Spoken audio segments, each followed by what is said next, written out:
All right, let's talk about AI. It's a world just full of buzzwords, right? But stick with me. And by the end of this, you're going to have a super simple, clear map that shows you how everything from machine learning to ChatGPT all fits together. Let's dive right in. I mean, it feels like these terms are just everywhere you look lately. You've got chatbots writing your emails, you've got these incredible mind-bending deepfakes. AI has totally exploded into our lives. But with all that hype, it's so easy to get lost. Like, is AI the same thing as machine learning? What's the difference, really? And where on earth does generative AI fit into this whole picture?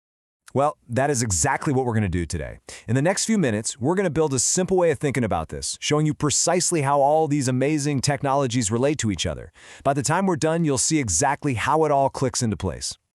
Okay, so let's start at the very beginning. We're talking about the original concept, the one that contains everything else, artificial intelligence. Think of AI as the grand overarching dream. It's this huge field of science all about one thing, making computers that can think like us or, maybe even better than us.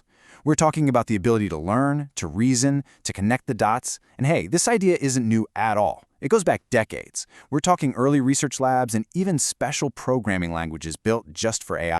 So, for example, if you go way back to the 80s, one of the hot topics in AI was something called an expert system. The idea was basically to bottle up the knowledge of a human expert, say a doctor or a financial analyst, and put it into a computer program. This was a really big deal back then, and it helped get the whole field buzzing, long before machine learning was a household name. So, to make this super clear, let's just imagine AI as this giant circle. Every single attempt to create intelligent machines, it all fits inside this one big circle. This is our starting point, the big picture. All right, let's zoom in a bit. Because inside that giant AI circle, there's a more specific approach that was a total game changer: machine learning. Now, with machine learning, instead of trying to write a super detailed instruction manual for every single task, you do something different. You just show the computer a ton of examples. You feed it a mountain of data, and it starts to figure out the patterns all by itself. This is the secret sauce behind so much of the tech we use every day, and it really blew up around the 2010s. So how does that even work? Well, imagine we show a machine this simple sequence: a circle, then a square, then a circle. That's it. That's its training data. We aren't telling it, hey, the pattern is circle, square, repeat. We're just showing it the evidence. Based on that, what do you think comes next? Yeah, you're thinking a square, aren't you? Of course you are. And that is exactly what the machine does.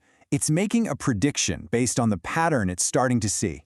But here is where machine learning gets really cool. It's not just about guessing what's next. What if all of a sudden a triangle pops up? The machine goes, whoa, hold on a second. That doesn't fit. It's fantastic at spotting the odd one out. And just think about how crucial that is for stuff like cybersecurity, where you're always looking for that one weird thing that could signal an attack. Okay, let's go back to our big circle diagram.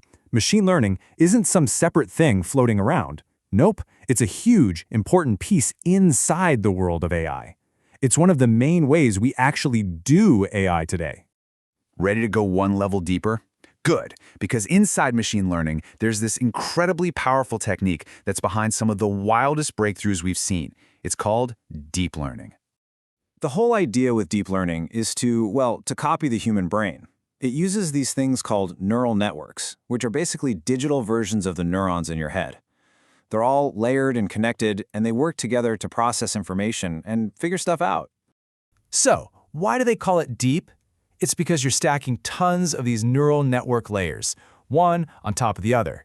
It's this depth that lets it learn really, really subtle and complex patterns. But just like our own brains, it can be a little mysterious. Sometimes it'll give you an amazing answer, but it's hard to know exactly how it got there. It can be a bit of a black box. So back to our diagram, we're now putting another circle inside the machine learning one. Deep learning is a specialized, kind of souped-up version of machine learning. This is the technology that lets your phone recognize your face or understand what you're saying to it. And that, of course, brings us to the one that everybody's talking about, the technology that has absolutely taken over the conversation: generative AI. This massive breakthrough is basically standing on the shoulders of all the stuff we just talked about. It's powered by these ginormous foundation models. You've probably heard the term LLMs, or large language models. The absolute easiest way to think about it, it's like your phone's autocomplete, but on a cosmic scale. It's not just guessing the next word. It's predicting the next sentence, the next paragraph.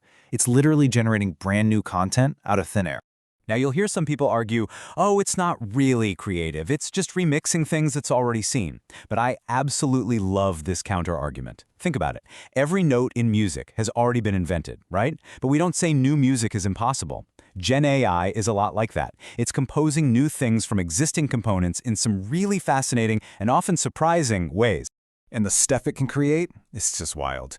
We're talking about writing entire essays, spitting out computer code, summarizing long, boring articles for you, and yeah, generating those hyper-realistic audio and video clips we call deepfakes. This opens up some incredible doors, for sure, but it also raises some pretty big questions about how it's all used. And there it is, our complete picture. Generative AI is right there at the very core, the latest and greatest advancement. But it's built on a foundation of deep learning, which is built on machine learning, which is all part of that big original dream of AI. So that brings us to the million-dollar question, doesn't it? Why is all of this happening now? Why the sudden explosion? Well, if we just quickly retrace our steps, we had those early expert systems in the 80s. Then came the rise of machine learning and deep learning in the 2010s. Each step was a big one. But the real world-changing moment? That was generative AI. For years and years, AI kind of felt like it was always just around the corner. Machine learning started to see real-world use, but it was the arrival of these powerful foundation models, made available to literally anyone through a simple chat window, that changed everything. The adoption curve didn't just bend upwards, it went vertical. It launched straight to the moon. And so here we are. This technology isn't some futuristic idea anymore. It's a reality. It's already woven into our tools and our daily lives. So the question we all have to face now has completely shifted. It's no longer a matter of if we're going to use it. The real question is how are we going to use it, effectively, ethically, and to create things we never even thought were possible.